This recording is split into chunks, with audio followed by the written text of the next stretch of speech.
What's poppin', y'all? Welcome back to another YouTube video, and today we're taking a look at another Fortnite OG season review. Yes, I know. Listen, I did say that I would never take a look at Chapter 1, Chapter 3, Chapter 4, unless they did do an OG thing and they did come back. And guess what? Fortnite are bringing them back. We're bringing it back.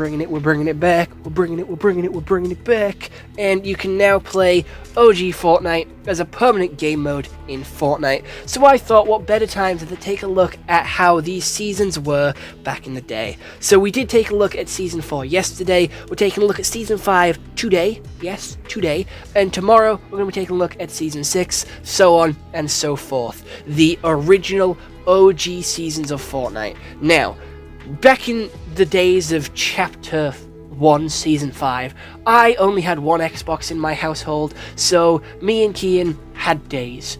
Me and my brother would have days. I would have the Xbox one day, he would have it the next. The start of Chapter 5 came out on his day. Chapter 5 started on his day for the Xbox, so I didn't actually get to play it on launch. I had to wait till the day after to get to play it. And I'm gonna be honest, the Battle Pass, kinda mid.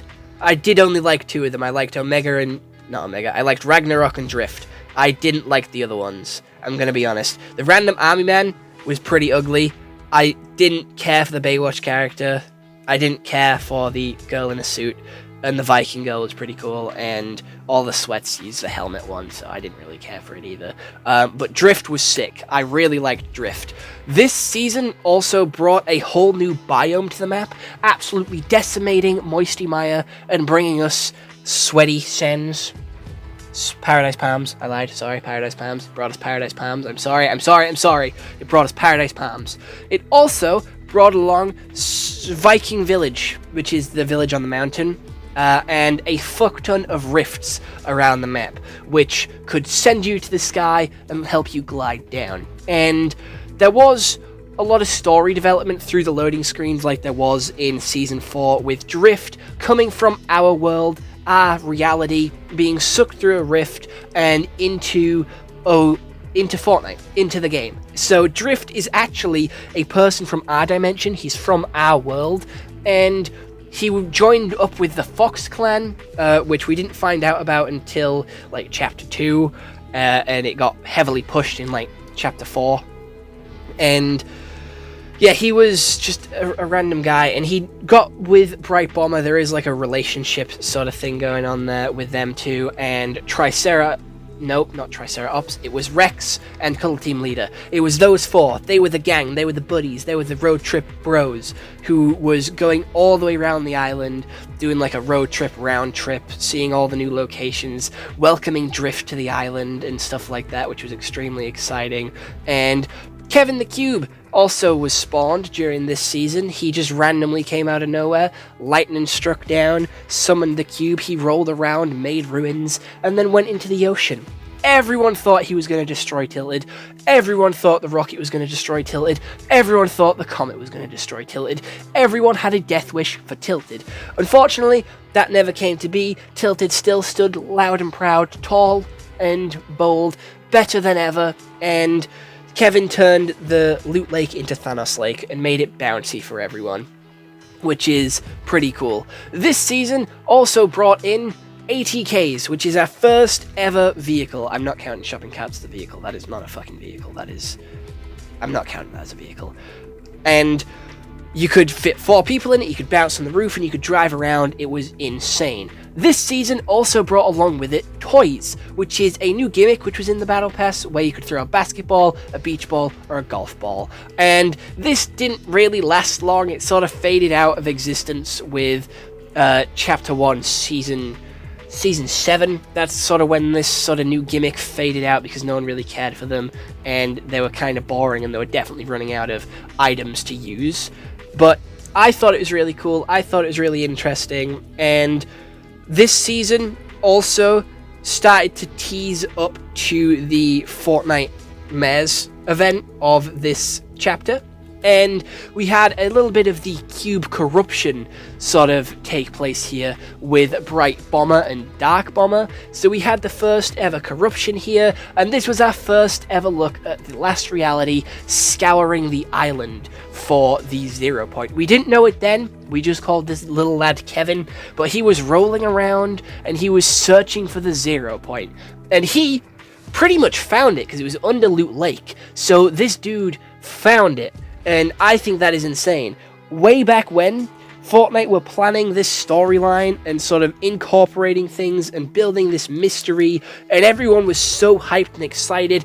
Even the Enforcers, which were the first ever IO agent sent to the islands to try and sort things out and stop things rifting in and out of this sort of dimension, it was brilliant. The story was solid. It had so much mystery and confusion about it that got everyone hooked and interested, and they fixed the biggest problem that they had from Chapter 1 Season 4, which was the fact that you couldn't continue to level up your styles for Ragnarok and Drift outside of that season. So if you did not finish your Ragnarok or Drift styles during this season, you could definitely do it the season after, which I greatly appreciated and I thought was absolutely incredible. I thought it was a brilliant idea for them to do that, and I genuinely thought it was really fucking good. Other than that, there isn't really much else to say. This was a pretty decent season in terms of things and items and new gimmicks. We had the Rift to Go being introduced this season as well, and we also had the Heisted game mode arrive, which was a brand new game mode for us all to play, and it was a fucking brilliant game mode as well. It was something different, something that we've never ever seen before, and something that I do miss from Chapter 1. I do hope that we do get some game modes returning, with OG coming back as a permanent game mode. Cycling through different OG maps would be nice, and cycling through different OG playlists and game modes would also be interesting. And because they're trying to be like Roblox and have so many different game modes for so many different people, I don't see why they can't have all the LTMs return. I don't understand it. If there is a physical reason why they can't do that, please do let me know down in the comments below. But if they're trying to be like Roblox and there is an infinite number of games, an infinite number of creative maps you can play on Fortnite, why can't we have, like, you know, if we have Party Royale as a game mode, we have, you know, creative as a game mode, we have everything that we have now as a game mode, why can't we have, you know, LTMs return, like every single LTM? Obviously not the ones which are collaboration based, that's fair enough, but like, why can't we have Solid Gold, Close Encounters, like Floor is Lava? Why can't we have all that stuff return? Because those were really fun and exciting, and some of the best times of OG Fortnite. And this is also the season that my auntie started playing, and her kids started playing. Unfortunately, they were on PlayStation, and cross-platform was not here yet, but it was still very exciting, and still a global phenomenon that was taking the world by storm. And, you know, it was a good time, it was a good season. Not the best, I'm going to be honest, it was good, but it wasn't the best that we ever had, so I am going to give it a solid 7 out of 10. It does not compare to Season 4 in the slightst. Battle Pass was weak, and the map changes wasn't really that good, because I did not care for Paradise Palms in the slightest. I still liked my Lucky Landing and Weeping Woods. So, in my opinion, the only good thing that really came out of Chapter 1, Season 5 was the Drift skin, it was Kevin the Cube, and also Rifts. That was it. The story as well. So 7 out of 10 I think is pretty reasonable for this season. If you do want to see me review every other season from this chapter, please do hit the subscribe button and stay tuned over the next couple of days, because we're taking a look at all of them. We're going through every single one from Chapter 1, so we only got like a few left, because there is 10 in total, and we've already on number 5.